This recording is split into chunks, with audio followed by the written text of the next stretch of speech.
ಎಲ್ಲರಿಗೂ ನನ್ನ ನಮಸ್ಕಾರಗಳು. ಕರ್ನಾಟಕ ಸರ್ಕಾರ ಶಾಲಾ ಶಿಕ್ಷಣ ಇಲಾಖೆ ವಿದ್ಯಾರ್ಥಿ ಚಟುವಟಿಕೆ ಪುಸ್ತಕ 2023 ಮತ್ತು 24ನೇ ಸಾಲಿಗಾಗಿ ಈ ಒಂದು ಚಟುವಟಿಕೆ ಪುಸ್ತಕ ಇದೆ. ಈ ಚಟುವಟಿಕೆ ಪುಸ್ತಕದ ಸಂಪೂರ್ಣವಾದಂತಹ ಒಂದು ಪರಿಹಾರವನ್ನು ನಾನು ನೀಡ್ತಾ ಇದ್ದೇನೆ.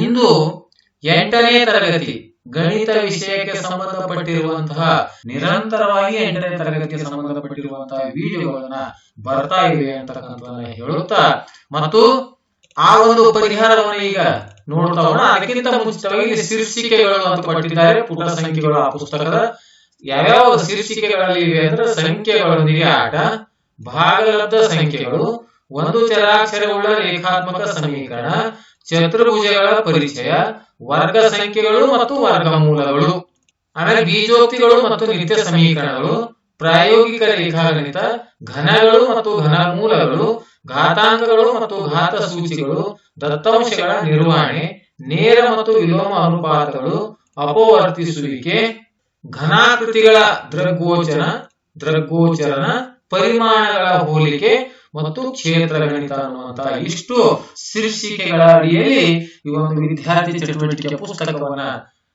ತಯಾರಿಸಿರುತ್ತಾರೆ. ಹಾಗಾಗಿ ಈ ಒಂದು ಎಲ್ಲ ಚಟುವಟಿಕೆಗಳ ಪರಿಹಾರವನ್ನು ಈ ವಿಡಿಯೋದಲ್ಲಿ ನಾನು ನೀಡುತ್ತಾ ಹೋಗ್ತೀನಿ. ಈ ಒಂದು ನಿರಂತರವಾದಂತಹ ವಿಡಿಯೋಗಳನ್ನ ತಾವು ನೋಡ್ತಾ ಇರಿ. ಮತ್ತು ಇವತ್ತಿನ ಒಂದು ಶೀರ್ಷಿಕೆ 1 ಅನ್ನುವಂಥದ್ದು, ಇದರಲ್ಲಿ ಬರುವಂತಹ ಸಂಖ್ಯೆಗಳೊಂದಿಗೆ ಆಟ ಅನ್ನುವಂಥದ್ದು. ಇಲ್ಲಿ ಬರುವಂತಹ ಕಲಿಕಾ ಫಲ 1 ಯಾವುದಿದೆ ಅಂದ್ರೆ 2, 3, 4, 5, 6, 9 ಮತ್ತು 11ರಿಂದ ಭಾಜ್ಯತೆ ನಿಯಮಗಳನ್ನ ಸಾಧಿಸುವರು ಅನ್ನುವಂಥದ್ದು. ಈ ಭಾಜ್ಯತೆ ನಿಯಮಕ್ಕೆ ಸಂಬಂಧಪಟ್ಟಿರುವಂತಹ ಮತ್ತೊಂದು ವಿಶೇಷವಾದಂತಹ ಒಂದು ವಿಡಿಯೋ ಇದೆ, ಅದು ಕೂಡ ಡಿಸ್ಕ್ರಿಪ್ಷನ್ ಬಾಕ್ಸ್ ನಲ್ಲಿ ನಾನು ಲಿಂಕ್ ಅನ್ನು ಕೊಟ್ಟಿರ್ತೇನೆ. ಆ ವಿಡಿಯೋ ಕೂಡ ತಾವು ನೋಡಬಹುದು. ಈಗ ಸ್ಮರಿಸೋಣ ಅನ್ನುವಂಥದ್ದು. ಭಾಜ್ಯತೆ ನಿಯಮ ಎಂದರೆ ಕೊಟ್ಟಿರುವ ಸಂಖ್ಯೆಯು ಯಾವ ಸಂಖ್ಯೆಯಿಂದ ಭಾಗವಾಗುತ್ತದೆ ಎಂಬುದನ್ನು ನೈಜ ಭಾಗಾಕಾರ ಮಾಡದೆ ಕಂಡುಹಿಡಿಯುವುದು. ನಾವು ಭಾಗಾಕಾರವನ್ನ ಮಾಡದೆ ಇದು ಯಾವ ಸಂಖ್ಯೆಯಿಂದ ಭಾಗ ಹೋಗುತ್ತದೆ, 2ರಿಂದ, 3ರಿಂದ, 4ರಿಂದ ಅನ್ನುವಂತಹ ಅಂಶವನ್ನು ನಾವು ಕಂಡುಹಿಡಿಯಬೇಕಾಗಿತ್ತು ಅಂದ್ರೆ ಈ ಭಾಜ್ಯತೆ ನಿಯಮಗಳನ್ನ ನಮಗ ಗೊತ್ತಿರಬೇಕು. ಆ ಭಾಜ್ಯತೆ ನಿಯಮಗಳು ವೆರಿ ಇಂಪಾರ್ಟೆಂಟ್ ಇರುವಂತದ್ದು. ಇವತ್ತು ನಾವು ಅಭ್ಯಾಸ ಮಾಡುವಂತಹ ಚಟುವಟಿಕೆ 1.1 ಮತ್ತು 1.2 1.1 ಮತ್ತು 1.2 ಅನ್ನುವಂತಹ ಈ 2 ಚಟುವಟಿಕೆಗಳ ಬಗ್ಗೆ ಇಂದಿನ ಒಂದು ವಿಡಿಯೋದಲ್ಲಿ ನಾವು ತಿಳ್ಕೊಳ್ಳೋಣ. ಮೊದಲಿಗೆ 2ರ 10 ಅಪವರ್ತ್ಯಗಳನ್ನ ಬರೆಯಿರಿ ಅಂತ ಪ್ರಶ್ನೆ ಇದೆ. ಇಲ್ಲಿ ಕೊಟ್ಟಿರುವಂತದ್ದು 2ರ ಅಪವರ್ತ್ಯಗಳನ್ನ ಇಲ್ಲಿ ಬರೆಯಿರಿ. 2, 1, 2, 2, 4 ಅಪವರ್ತ್ಯಗಳು ಅಂದ್ರೆ 2ರಿಂದ ಭಾಗ ಹೋಗುವಂತಹ ಸಂಖ್ಯೆಗಳು, 2ರ ಗುಣಕಗಳು ಅಂತ ಕರಿತೀವಿ ನಾವು. 2ರ ಗುಣಕಗಳನ್ನ 2ರ ಅಪವರ್ತ್ಯಗಳು ಅಂತ ಕರಿತೀವಿ. ಅವ್ಯಾವು 2ರ ಅಪವರ್ತ್ಯಗಳು? 10 ಬರಿ ಅಂತ ಹೇಳಿದರೆ 2, 1, 2, 2, 4, 2, 3, 6, 2, 4, 8 ಈ ರೀತಿಯಾಗಿ ನಾನು 10 ಬರೆದಿನಿ. ಇದೇ ರೀತಿಯಾಗಿ ನಿರಂತರವಾಗಿ ಅಪವರ್ತ್ಯಗಳನ್ನ ಎಷ್ಟು ಬೇಕೋ ಅಷ್ಟು ಬರೆದುಕೊಳ್ಳಬಹುದು. ಇಲ್ಲಿವರೆಗೆ ಇದು ಮುಗಿಯಿತು. ಈ ಅಪವರ್ತ್ಯಗಳ ಬಿಡಿ ಸ್ಥಾನದಲ್ಲಿರುವ ಅಂಕಿಗಳನ್ನ ಗಮನಿಸಿ ಅಂತಿದೆ ಮುಂದೆ. ಈ ಅಪವರ್ತ್ಯಗಳ ಬಿಡಿ ಸ್ಥಾನದಲ್ಲಿರುವ ಅಂಕಿ, ಇಲ್ಲಿ ಬಿಡಿ ಸ್ಥಾನದಲ್ಲಿ 2 ಇದೆ, 4 ಇದೆ, 6 ಇದೆ, 8 ಇದೆ, 0 ಇದೆ, 2 ಇದೆ, 4 ಇದೆ, 6 ಇದೆ, 8 ಇದೆ, 0. ಅಂದ್ರೆ ಬಿಡಿ ಸ್ಥಾನದಲ್ಲಿರುವಂತಹ ಅಂಕಿ 0, 2, 4, 6, 8, 0 ಅಪವರ್ತ್ಯಗಳ ಬಿಡಿ ಸ್ಥಾನದಲ್ಲಿರುವ ಅಂಕಿಗಳು ಯಾವುದು? 0, 2, 4, 8 ಅನ್ನುವಂತ ಮತ್ತೆ ಅದಕ್ಕೆ ಸಂಬಂಧಪಟ್ಟಿರುವ ಉತ್ತರವನ್ನು ಬರೆಯಲಾಗಿದೆ.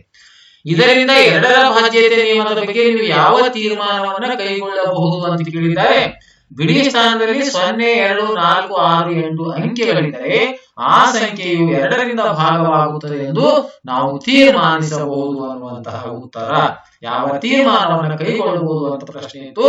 ಆ ಬಿಡಿ ಸ್ಥಾನದಲ್ಲಿ 0, 2, 4, 6, 8 ಅಂಕೆಗಳಿದ್ದರೆ ಆ ಸಂಖ್ಯೆಯು 2ರಿಂದ ಭಾಗವಾಗುತ್ತದೆ ಅಂತ ನಾವು ತೀರ್ಮಾನವನ್ನ ಮಾಡಬಹುದು. ಇದೇ ರೀತಿ 5 ಮತ್ತು 10ರ 6 ಅಪವರ್ತನಗಳನ್ನ ಬರೆಯಿರಿ. 5 ಮತ್ತು 10ರ 6 ಅಪವರ್ತನಗಳನ್ನ ಬರೆಯಿರಿ ಅಂತ ಹೇಳಿದ್ರೆ ಇಲ್ಲಿ 5ರ ಅಪವರ್ತನಗಳನ್ನ ಬರೆದಿದ್ದೇನೆ. 5ರ ಅಪವರ್ತ್ಯ 5, 1, 5, 5, 10, 5ರ ಗುಣಕಗಳನ್ನ 5ರ ಅಪವರ್ತನಗಳು ಅಂತ ಕರಿತೀವಿ. 5, 10, 50, 5, 6, 30 ಈ ರೀತಿ ನೀವು 6 ಅಂತ ಹೇಳಿದರೆ ಎಷ್ಟು ಬರೆಯಬಹುದು. ಅದೇ ರೀತಿ 10ರ ಅಪವರ್ತನಗಳು ಬರೆಯಿ ಅಂತ ಹೇಳಿದ್ರೆ 11, 10, 12, 20, 13, 14, 40, 50, 60 ಬರೆಯಲಾಗಿದೆ. ಮತ್ತೆ ಏನ್ ಕೇಳಿದ್ದಾರೆ ಮುಂದೆ? ಇದರ ಸಹಾಯದಿಂದ 2, 5 ಮತ್ತು 10ರಿಂದ ಭಾಜ್ಯತೆ ನಿಯಮವನ್ನು ನಿರೂಪಿಸಿ ಅಂತ ಕೇಳಿದ್ದಾರೆ. 5ರ ಭಾಜ್ಯತೆ ನಿಯಮ 10. ಈಗಾಗಲೇ 2ರ ಭಾಜ್ಯತೆ ನಿಯಮವನ್ನು ಮೇಲ್ಗಡೆ ಬರೆದಿದ್ದೇನೆ. 2ರ ಭಾಜ್ಯತೆ ನಿಯಮವನ್ನು ಇಲ್ಲಿ ಬರೆದಿದ್ದೇನೆ. ಇನ್ನು 5 ಮತ್ತು 10ರ ಭಾಜ್ಯತೆ ನಿಯಮವನ್ನು ನಿರೂಪಿಸಿ. ಈಗಾಗಲೇ ನಾನು ಭಾಜ್ಯತೆ ನಿಯಮವನ್ನು 2 ಬರೆದೆ. 5ರ ಭಾಜ್ಯತೆ ನಿಯಮ ಏನಿದೆ? 5ರ ಅಪೂರ್ಣತೆಗಳನ್ನ ಗಮನಿಸಿ. ಬಿಡಿ ಸ್ಥಾನದಲ್ಲಿ 0, 5, 0, 5, 0, 5 ಇದೆ. ಬಿಡಿ ಸ್ಥಾನದಲ್ಲಿ 0 ಅಥವಾ 5 ಇದ್ದರೆ ಆ ಸಂಖ್ಯೆಯು 5ರಿಂದ ನಿಶೇಷವಾಗಿ ಭಾಗವಾಗುತ್ತದೆ. ಇದು 5ರ ಭಾಜ್ಯತೆ ನಿಯಮ ಅಂತ ನಾವು ನಿಯಮವನ್ನು ನಿರೂಪಿಸಿದ್ದೇವೆ. ಅದೇ ರೀತಿ 10ರ ಭಾಜ್ಯತೆ ನಿಯಮವನ್ನು ನಿರೂಪಿಸಿ ಅಂತಿತ್ತು. 10ರ ಭಾಜ್ಯತೆ ನಿಯಮ ಏನಿದೆ ಅಂದ್ರೆ 10ರ ಅಪೂರ್ಣತೆಗಳನ್ನ ನೋಡಿ. 10ರ ಅಪೂರ್ಣತೆಗಳನ್ನ ನೋಡಿದಾಗ 10, 20, 30, 40, 50, 60, 70, 80 ಆ ಎಲ್ಲ ಬಿಡಿ ಸ್ಥಾನದಲ್ಲಿ ಏನಿದೆ 0 ಇದೆ. ಹಾಗಾಗಿ 10ರ ಭಾಜ್ಯತೆ ನಿಯಮವನ್ನು ನಾವು ನಿರೂಪಿಸಬೇಕಾದ್ರೆ ಬಿಡಿ ಸ್ಥಾನದಲ್ಲಿ 0 ಇರುವ ಎಲ್ಲಾ ಅಂಕಿಗಳು ಅಥವಾ ಸಂಖ್ಯೆಗಳು ಅದು 10ರಿಂದ ನಿಶೇಷವಾಗಿ ಸ್ಥಳಾವಕಾಶ ಇರದೇ ಇರೋದ್ರಿಂದ ನಾನು ಶಾರ್ಟ್ ಆಗಿ ಬರೆದಿದ್ದೀನಿ. ಇಲ್ಲಿ ಮೇಲ್ಗಡೆ ಸಂಪೂರ್ಣವಾಗಿ ಬರೆದಿದ್ದೇನೆ. ಬಿಡಿ ಸ್ಥಾನದಲ್ಲಿ 0 ಇರುವ ಎಲ್ಲ ಅಂಕಿಗಳು ಅಥವಾ ಸಂಖ್ಯೆಗಳು 10ರಿಂದ ನಿಶೇಷವಾಗಿ ಭಾಗವಾಗುತ್ತವೆ ಅಂತ ಈ 10ರ ಭಾಜ್ಯತೆ ನಿಯಮವನ್ನ ನಾವು ನಿರೂಪಿಸತಕ್ಕಂಥದ್ದು ಅಂತ. ಈಗಾಗಲೇ ಮೇಲ್ಗಡೆ 2ರ ಭಾಜ್ಯತೆ ನಿಯಮವನ್ನು ಬರೆದಿದ್ದೇನೆ. ಇದು 2ರ ಭಾಜ್ಯತೆ ನಿಯಮ. ಬಿಡಿ ಸ್ಥಾನದಲ್ಲಿ 0, 2, 4, 6, 8 ಅಂಕಿಗಳಿದ್ದರೆ ಆ ಸಂಖ್ಯೆಯು 2ರಿಂದ ನಿಶೇಷವಾಗಿ ಭಾಗವಾಗುತ್ತದೆ. ಭಾಗವಾಗುತ್ತದಲ್ಲ, ನಿಶೇಷವಾಗಿ ಭಾಗವಾಗುತ್ತದೆ ಎಂದು ತೀರ್ಮಾನಿಸಬಹುದು ಅನ್ನುವಂಥದ್ದು. ಮತ್ತೆ ಆಲೋಚಿಸಿ ಅಂತ ಕೊಟ್ಟಿದ್ದಾನೆ. 10ರ 5 ಅಪೂರ್ಣತೆಗಳನ್ನ ಬರೆಯಿರಿ. ಮತ್ತೆ 10ರ 5 ಅಪೂರ್ಣತೆಗಳನ್ನ ಬರೆಯಿರಿ. ಇಲ್ಲಿ 10ರ 5 ಅಪೂರ್ಣತೆಗಳನ್ನ ಬರೆದಿದ್ದೇನೆ. 10, 20, 30, 40. ಈ ಅಪೂರ್ಣತೆಗಳು 2 ಮತ್ತು 5ರಿಂದ ಭಾಜ್ಯತೆ ನಿಯಮಗಳನ್ನ ಪಾಲಿಸುತ್ತವೆ ಅಥವಾ ಪಾಲಿಸುತ್ತವೆ ಎಂದು ಪರೀಕ್ಷಿಸಿ. 10ರ ಅಪೂರ್ಣತೆಗಳನ್ನ ಬರೆದಿದ್ದೇನೆ. ಇವು 2ರ ಮತ್ತು 5ರ ಭಾಜ್ಯತೆ ನಿಯಮ ಪಾಲಿಸುತ್ತವೆ ಇವುಗಳು ಅಂತ ಕೇಳಿದರೆ ಎಲ್ಲವೂ 2ರ ಮತ್ತು 5ರ ಭಾಜ್ಯತೆ ನಿಯಮಗಳನ್ನು ಪಾಲಿಸುತ್ತವೆ ಅಂತ ಹೇಳಿದ್ರೆ ಹೌದು, ಪಾಲಿಸುತ್ತವೆ. ಕಾರಣ 2ರಿಂದ ಭಾಗವಾಗಬೇಕಾದ್ರೆ ಬಿಡಿ ಸ್ಥಾನದಲ್ಲಿ 0, 2, 4, 6, 8 ಇರಬೇಕು. ಹೀಗಾಗಿ ಪಾಲಿಸುತ್ತದೆ. ಕಾರಣ ಇಲ್ಲಿರುವಂತಹ 0 ಬಿಡಿ ಸ್ಥಾನದಲ್ಲಿ ಎಲ್ಲ ಕಡೆನೂ 0 ಇದೆ. ಯಾವುದಿತ್ತು ಅಂದ್ರೂ ಪಾಲಿಸ್ತದ. ಬಿಡಿ ಸ್ಥಾನದಲ್ಲಿ ಯಾವುದಿದ್ರು ಕೂಡ ಅದು 2ರ ಭಾಜ್ಯತೆ ನಿಯಮ ಪಾಲಿಸ್ತದ.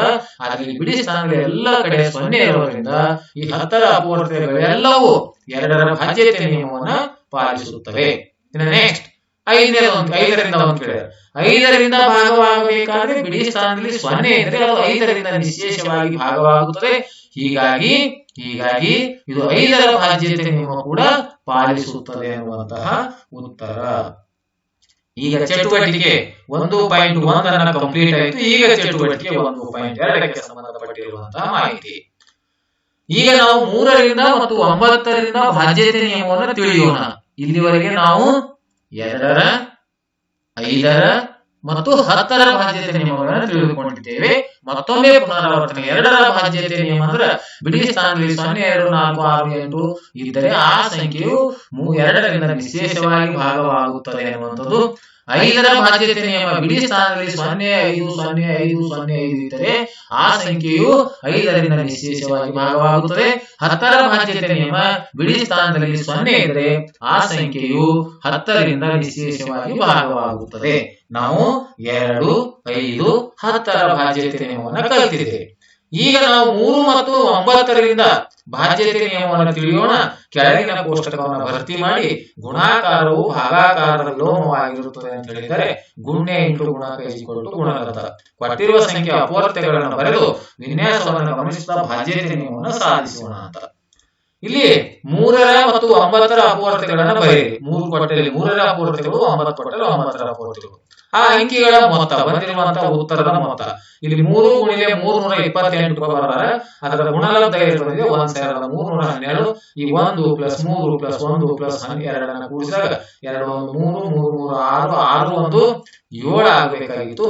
ಇಲ್ಲಿ ತಪ್ಪಾಗಿದೆ. 1 3 4 4 1 5 5 2 7 ಇದು 3ರಿಂದ ಭಾಗವಾಗುತ್ತದೆ ಅಂದ್ರೆ ಇದು ಇಲ್ಲ ಅನ್ನುವಂಥದ್ದು. 9ರಿಂದ ಭಾಗವಾಗುತ್ತದೆ ಅಂದ್ರೆ 9ರಿಂದ ಕೂಡ ಇದು ಭಾಗವಾಗುವುದಿಲ್ಲ. ಅಂಕಿಗಳ ಮೊತ್ತ ಇವೆಲ್ಲ ಸಂಖ್ಯೆ ಇದೆ 1312. 3 8 ಇದು ಗುಣಾಕಾರ ಕೂಡ ತಪ್ಪಾಗಿದೆ. 3 8 24, 3 2 6 2 8, 3 3 9 ಬೇಕಿದು ಗುಣಾಕಾರ. 3ರ ಮತ್ತು 9ರ ಅಪೂರ್ಣತೆಗಳನ್ನ ಬರೆಯಿರಿ ಅಂತ ಹೇಳಿದ್ದಾರೆ. 3 ಇಲ್ಲೊಂದು ಸಂಖ್ಯೆಯನ್ನ ಗುಣಿಸಿದಾಗ ಬಂದಿರುವಂತದ್ದು 9 8 4. ಈ 9 ಪ್ಲಸ್ 8 ಪ್ಲಸ್ 4 9 ಪ್ಲಸ್ 8 ಪ್ಲಸ್ 4 ಅಂದ್ರೆ ಈ 9 8 8 9 17 4 21 21 ಅಂದ್ರೂ ಅಷ್ಟೇ ಇದು 1312 ಕೂಡ ಅಷ್ಟೇ. ಇದು ಒಂದ್ಸಲ ನೋಡೋಣ. ಇಲ್ಲಿ ಫಸ್ಟ್ ಕೊಟ್ಟಿರುವಂತದ್ದು ತಪ್ಪಾಗಿದೆ, ಆದ್ರೆ ಸರಿಪಡಿಸಲಾಗಿದೆ. 984 9 ಪ್ಲಸ್ 8 ಪ್ಲಸ್ 4 8 4 12 9 21 21 3ರಿಂದ ಭಾಗವಾಗುತ್ತದೆ ಇಲ್ಲ. ಅಂಕಿಗಳ ಮೊತ್ತ 9ರಿಂದ ಭಾಗವಾಗುವುದೇ ಇಲ್ಲ. ಇಲ್ಲಿ ನಾನು ಮಾಡಿರುವಂತವುಗಳಿವೆ 3 8 124 ತಗೊಂಡಿನಿ. 3ಕ್ಕೆ 124 ಗುಣಾಕಾರ ಮಾಡಿದ್ರೆ 3 112 62 3 ಪ್ಲಸ್ 6 ಪ್ಲಸ್ 2 3 6 9 2 11 11 ಇದು 3ರಿಂದ ಭಾಗವಾಗುವುದೇ ಇಲ್ಲ. ಅಂಕಿಗಳ ಮೊತ್ತ 9ರಿಂದ ಭಾಗವಾಗುವುದೇ ಇಲ್ಲ. ಅಂಕಿಗಳನ್ನ ಕೂಡಿಸಿದಾಗ ಬಂದಿರುವಂತಹ ಉತ್ತರ ನಾವು 3ರಿಂದ ಭಾಗವಾಗುತ್ತದೆ 9ರಿಂದ ಭಾಗವಾಗುತ್ತದೆ ಅಂತ ನೋಡ್ತಾ ಇದ್ದೀವಿ. ಇಲ್ಲಿ 3 × 64 ತೆಗೆದುಕೊಳ್ಳಲಾಗಿದೆ. 3 × 64 ಅಂದ್ರೆ 192. ಈ ಅಂಕಿಗಳ ಮೊತ್ತ 1 ಪ್ಲಸ್ 9 ಪ್ಲಸ್ 2 ಇಲ್ಲಿ ಕೊಟ್ಟು ಬಂದಿರುವಂತಹ ಅಂಕಿ 192 ಸಂಖ್ಯೆ ಇದೆ. ಇವುಗಳ ಅಂಕಿಗಳು ಒಂದೊಂದು ಅಂಕಿ 1 ಪ್ಲಸ್ 9 ಪ್ಲಸ್ 2 ಅನ್ನು ಕೂಡಿಸಿದಾಗ 12. 12 ಇದು 3ರಿಂದ ಭಾಗವಾಗುತ್ತದೆ, ಹೌದು ಭಾಗವಾಗುತ್ತದೆ. ಇದು 9ರಿಂದ ಭಾಗವಾಗುತ್ತದೆ ಇಲ್ಲ. 3 × 300 ಅನ್ನು ತೆಗೆದುಕೊಂಡಿದ್ದೇನೆ 900. ಈ ಎಲ್ಲಾ ಅಂಕಿಗಳ ಮೊತ್ತ 9 ಪ್ಲಸ್ 0 ಪ್ಲಸ್ 0 ಅಂದ್ರೆ 9. ಇದು 3ರಿಂದ ಭಾಗವಾಗುವುದೇ ಹೌದು, 9ರಿಂದ ಕೂಡ ಭಾಗವಾಗುತ್ತದೆ. ಈಗ 9ರ ಅಪೂರ್ತತೆಗಳನ್ನ ಇಲ್ಲಿ ತೆಗೆದುಕೊಳ್ತಾ ಇದ್ದೀವಿ. 9 × 12 ಅಂದ್ರೆ 108. 1 ಪ್ಲಸ್ 0 ಪ್ಲಸ್ 8 ಅಂದ್ರೆ 9. ಇದು 3ರಿಂದ ಭಾಗವಾಗುತ್ತದೆ ಹೌದು, ಇದು 9ರಿಂದ ಭಾಗವಾಗುತ್ತದೆ ಹೌದು. ಅದೇ ರೀತಿ ಇಲ್ಲಿ 9 × 112 ತೆಗೆದುಕೊಂಡಿದ್ದೇನೆ. ಈ 112 × 9 1008. 1 ಪ್ಲಸ್ 0 ಪ್ಲಸ್ 0 ಪ್ಲಸ್ 8 ಅಂದ್ರೆ 9. ಇದು ಕೂಡ 3ರಿಂದ ಭಾಗವಾಗುತ್ತದೆ ಅಂದ್ರೆ ಹೋಗುತ್ತದೆ 3 3 9. ಇದು 9ರಿಂದ ಭಾಗವಾಗುತ್ತದೆ, ಇದು ಕೂಡ 9ರಿಂದ ಭಾಗವಾಗುತ್ತೆ. ಅದೇ ರೀತಿ 9 × 257 ತಗೊಂಡಾಗ 2313 ಬಂದಿದೆ. ಈ ಅಂಕಿಗಳ ಮೊತ್ತ 2 ಪ್ಲಸ್ 3 ಪ್ಲಸ್ 1 ಪ್ಲಸ್ 3 3 4 4 3 7 ಮತ್ತೆ ಕೂಡಿಸಿದ್ರೆ 9 ಬಂದಿದೆ. 9 ಇದು 3ರಿಂದನೂ ಭಾಗ ಹೋಗುತ್ತೆ, 9ರಿಂದನೂ ಭಾಗ ಹೋಗುತ್ತೆ. 313 ಅನ್ನು ತೆಗೆದುಕೊಂಡಿದ್ದೇನೆ. 9 × 313 ಅಂದ್ರೆ 2817. ಈ ಸಂಖ್ಯೆಯ ಅಂಕಿಗಳ ಮೊತ್ತ 2 ಪ್ಲಸ್ 8 ಪ್ಲಸ್ 1 ಪ್ಲಸ್ 7 2 8 10 1 11 7 18. 18 ಇದು 3ರಿಂದನೂ ಭಾಗ ಹೋಗುತ್ತೆ, 9ರಿಂದನೂ ಭಾಗ ಹೋಗುತ್ತೆ ಅನ್ನುವಂಥದ್ದು ಇಲ್ಲಿ ಒಂದು ವಿಶೇಷತೆ. ಆದ್ದರಿಂದ ಇವುಗಳನ್ನ ಎಲ್ಲ ಬಿಡಿಸಿದ ನಂತರ ದತ್ತ ಸಂಖ್ಯೆ ಎಲ್ಲಾ ಅಂಕಿಗಳ ಮೊತ್ತವು, ದತ್ತ ಸಂಖ್ಯೆ ಅಂದ್ರೆ ಇದು ಕೊಟ್ಟಿರುವಂತಹ ಸಂಖ್ಯೆ, ಎಲ್ಲಾ ಅಂಕಿಗಳ ಮೊತ್ತವು 3ರಿಂದ, ಇಲ್ಲಿ ಮೊತ್ತವು ಅಂತ ತುಂಬಬೇಕು. ದತ್ತ ಸಂಖ್ಯೆ ಎಲ್ಲಾ ಅಂಕಿಗಳ ಮೊತ್ತವು 3ರಿಂದ ಭಾಗವಾದರೆ ಕೊಟ್ಟಿರುವ ಸಂಖ್ಯೆಯು 3ರಿಂದ ಭಾಗವಾಗುತ್ತದೆ. ಕೊಟ್ಟಿರುವ ಸಂಖ್ಯೆಯು ಅಂದ್ರೆ ಇಲ್ಲೆಲ್ಲ ಹೌದು ಅಂತ ಹೇಳಿ ಬಂದವ, ಇಲ್ಲೆಲ್ಲ ಹೌದು ಅಂತ ಬಂದಿವು. ಕೊಟ್ಟಿರುವ ಸಂಖ್ಯೆಯ ಮೊತ್ತವನ್ನ ಕೂಡಿಸಿದಾಗ ಅದು 3ರಿಂದ ಭಾಗ ಹೋಗಿದೆ ಹೌದು ಅಂದಿದೀವಲ್ಲ, ಹಾಗಾದ್ರೆ ಹೌದು ಅಂದ್ರೆ ಅದು ಇಡೀ ಸಂಖ್ಯೆಯು 3ರಿಂದ ಭಾಗ ಹೋಗುತ್ತದೆ ಎನ್ನುವಂತ ಅರ್ಥ. ಇದು 3ರ ಬಾಧ್ಯತೆ ನಿಯಮ, ಇದು 9ರ ಬಾಧ್ಯತೆ ನಿಯಮ. ದತ್ತ ಸಂಖ್ಯೆ ಎಲ್ಲಾ ಅಂಕಿಗಳ ಮೊತ್ತ ನೋಡಿ, ಇಲ್ಲಿ ದತ್ತ ಸಂಖ್ಯೆ 2817 ಇದೆ. ಆ ಎಲ್ಲಾ ಅಂಕಿಗಳ ಮೊತ್ತ 18 ಇದೆ. 18 9ರಿಂದ ಭಾಗ ಹೋಗುತ್ತೆ ಅಂದ್ರೆ ಆ ದತ್ತ ಸಂಖ್ಯೆ ಎಲ್ಲಾ ಅಂಕಿಗಳ ಮೊತ್ತವು 6ರಿಂದ ಭಾಗವಾದ್ರೆ ಕೊಟ್ಟಿರುವ ಸಂಖ್ಯೆಯು 9ರಿಂದ ಭಾಗವಾಗುತ್ತದೆ ಮತ್ತು ಇದು ಬಾಧ್ಯತೆಯ ನಿಯಮ, 9ರ ಬಾಧ್ಯತೆಯ ನಿಯಮ. ಅಂದ್ರೆ ದತ್ತ ಸಂಖ್ಯೆಯ ಎಲ್ಲಾ ಅಂಕಿಗಳ ಮೊತ್ತ 3ರಿಂದ ಭಾಗವಾದರೆ ಅದು 3ರ ಬಾಧ್ಯತೆ ನಿಯಮವಾಗುತ್ತೆ, 3ರಿಂದ ವಿಶೇಷವಾಗಿ ಭಾಗವಾಗುತ್ತೆ. ಅದೇ ರೀತಿ 9ರದು ದತ್ತ ಸಂಖ್ಯೆಯ ಎಲ್ಲಾ ಅಂಕಿಗಳ ಮೊತ್ತವು 6ರಿಂದ ಭಾಗವಾದರೆ ಕೊಟ್ಟಿರುವ ಸಂಖ್ಯೆಯು 9ರಿಂದ ಭಾಗವಾಗುತ್ತದೆ ಅನ್ನುವಂಥದ್ದು. ಈಗ ಮತ್ತೆ 1ನೇ ಪ್ರಶ್ನೆಯಲ್ಲಿ ನೋಡೋಣ. 423 ಮತ್ತು 523ರಲ್ಲಿ ಯಾವುದು 3ರಿಂದ ಭಾಗವಾಗುತ್ತದೆ ಎಂದು ಬಾಧ್ಯತೆ ನಿಯಮವನ್ನು ಅನ್ವಯಿಸಿ ಪರೀಕ್ಷಿಸಿ. 420 1ನೇ ತೆಗೆದುಕೊಳ್ಳುತ್ತಿದ್ದೇನೆ. ಇವುಗಳ ಅಂಕಿಗಳ ಮೊತ್ತ 4 ಪ್ಲಸ್ 2 ಪ್ಲಸ್ 3 9. ಹಾಗಾದ್ರೆ ಇದು ಬಾಧ್ಯತೆ ನಿಯಮ 3ರಿಂದ ಭಾಗವಾಗುತ್ತದೆ ಅಂದ್ರೆ ಹೌದು. ಬಾಧ್ಯತೆ ನಿಯಮ ಅನ್ವಯಿಸಿ ಪರೀಕ್ಷಿಸಿದರೆ ಈಗಾಗಲೇ ಇವುಗಳ ಅಂಕಿಗಳ ಮೊತ್ತ, ಈ ಸಂಖ್ಯೆಯ ಅಂಕಿಗಳ ಮೊತ್ತ ಕೂಡಿಸಿದ್ದೇನೆ. ದತ್ತ ಸಂಖ್ಯೆಯ ಅಂಕಿಗಳ ಮೊತ್ತವು 3ರಿಂದ ವಿಶೇಷವಾಗಿ ಭಾಗವಾಗಿದೆ, ಹೀಗಾಗಿ ಆ ಸಂಖ್ಯೆಯು 3ರಿಂದ ಭಾಗವಾಗುತ್ತದೆ. ಈ ಸಂಖ್ಯೆಯು ಕೂಡ 3ರಿಂದ ಭಾಗವಾಗುತ್ತದೆ. ಇಲ್ಲಿ ಮೊತ್ತ ಅಂಕಿಗಳ ಮೊತ್ತ 3ರಿಂದ ಭಾಗವಾದರೆ ಆ ಸಂಖ್ಯೆಯು 3ರಿಂದ ಭಾಗವಾಗುತ್ತದೆ. ಎರಡನೇ 523ರಲ್ಲಿ ಇದು 5 ಪ್ಲಸ್ 2 ಪ್ಲಸ್ 3 ಅಂದ್ರೆ 7 3 10. 10 ಇದು 3ರಿಂದ ಭಾಗವಾಗುವುದಿಲ್ಲ ಅಂದ್ರೆ ಈ ಸಂಖ್ಯೆಯು ಕೂಡ 3ರಿಂದ ಭಾಗವಾಗುವುದಿಲ್ಲ ಎಂದರ್ಥ. ಈ ಯಾವುದು 3ರಿಂದ ಭಾಗವಾಗುತ್ತದೆ ಇವೆರಡರಲ್ಲಿ ಅಂತ ಕೇಳಿದ್ರು ಮೊದಲೇ 3ರಿಂದ ಭಾಗವಾಗುತ್ತದೆ. ಕಾರಣ ಆ ಎಲ್ಲಾ ಅಂಕಿಗಳ ಮೊತ್ತವು 3ರಿಂದ ನಿಶೇಷವಾಗಿ ಭಾಗವಾಗಿದೆ. ಹೀಗಾಗಿ ಆ ಸಂಖ್ಯೆಯು ಕೂಡ 3ರಿಂದ ಭಾಗವಾಗುತ್ತೆ. ಇನ್ನು ಎರಡನೇ ಪ್ರಶ್ನೆ, 4536 ಮತ್ತು 3561ರಲ್ಲಿ ಯಾವುದು 9ರಿಂದ ಭಾಗವಾಗುತ್ತದೆ ಎಂದು 9ರ ಭಾಜ್ಯತೆ ನಿಯಮವನ್ನು ಅನ್ವಯಿಸಿ ಪರೀಕ್ಷಿಸಿ ಅಂತ ಹೇಳಿದರೆ 4536ರ ಈ ಸಂಖ್ಯೆಯ ಅಂಕಿಗಳ ಮೊತ್ತ 4 + 5 + 3 + 6 ಕೂಡಿಸಿದ್ರೆ 18. ಈ 18 ಅನ್ನೋದು 9ರಿಂದ ಭಾಗವಾಗುತ್ತೆ ಅಂದ್ರೆ ಇಡೀ ಸಂಖ್ಯೆಯು 9ರಿಂದ ಭಾಗವಾಗುತ್ತೆ. ಹಾಗಾದ್ರೆ 9ರಿಂದ ಭಾಗವಾಗುತ್ತೆ ಅಂದ್ರೆ ಹೌದು ಅಂತ ಬರೆದಿನಿ. ದತ್ತ ಸಂಖ್ಯೆಯ ಅಂಕಿಗಳ ಮೊತ್ತವು 9ರಿಂದ ಭಾಗವಾಗಿದೆ. ಇನ್ನು ಎರಡನೇ ಪ್ರಶ್ನೆ, 3561 ಇದೆ. ಇಲ್ಲಿ ಈ ಸಂಖ್ಯೆಯ ಅಂಕಿಗಳ ಮೊತ್ತ 3 + 5 + 6 + 1 ಕೂಡಿಸಿದಾಗ 15. 15 ಇಲ್ಲ. ಯಾಕಿಲ್ಲ ಅಂದ್ರೆ ಇದು 9ರಿಂದ ಭಾಗವಾಗುತ್ತದೆ, ಭಾಗವಾಗುವುದಿಲ್ಲ. ಭಾಗ ಏಕೆ ಆಗುವುದಿಲ್ಲ ಅಂದ್ರೆ ಈ ಸಂಖ್ಯೆಯ ಅಂಕಿಗಳ ಮೊತ್ತ 15 9ರಿಂದ ಭಾಗವಾಗುವುದಿಲ್ಲ. ಹೀಗಾಗಿ ಇದು 9ರ ಭಾಜ್ಯತೆ ನಿಯಮ ಅನ್ವಯಿಸುವುದಿಲ್ಲ ಅನ್ನುವಂಥದ್ದು. ಇನ್ನು ಆಲೋಚಿಸಿ ಈ ಹೇಳಿಕೆ ಸರಿಯಾಗಿದೆ ಅಂತ ಕೇಳಿದ್ದಾರೆ. 9ರ ಅಪವರ್ತ್ಯಗಳೆಲ್ಲವೂ 3ರಿಂದ ಭಾಗವಾಗುತ್ತದೆ, ಆದರೆ 3ರ ಅಪವರ್ತ್ಯಗಳೆಲ್ಲವೂ 9ರಿಂದ ಭಾಗವಾಗುವುದಿಲ್ಲ ಅನ್ನುವಂತಹ ಪ್ರಶ್ನೆ ಆಲೋಚಿಸಿ ಅಂತ ಕೊಟ್ಟಿದ್ದಾರೆ. ಇದು ಸರಿ ಇದೆ ಅಂದ್ರೆ ಹೌದು, ಸರಿಯಾಗಿದೆ. 9ರ ಅಪವರ್ತ್ಯಗಳೆಲ್ಲವೂ 3ರಿಂದ ಭಾಗವಾಗುತ್ತದೆ. ಉದಾಹರಣೆಗೆ 9ರ ಅಪವರ್ತ್ಯ ಯಾವುದು? 9 × 1 = 9, 9 × 2 = 18, 9 × 3 = 27, 9 × 4 = 36, 9 × 5 = 45. ಇವೆಲ್ಲವೂ 3ರಿಂದ ಭಾಗವಾಗುತ್ತವೆ.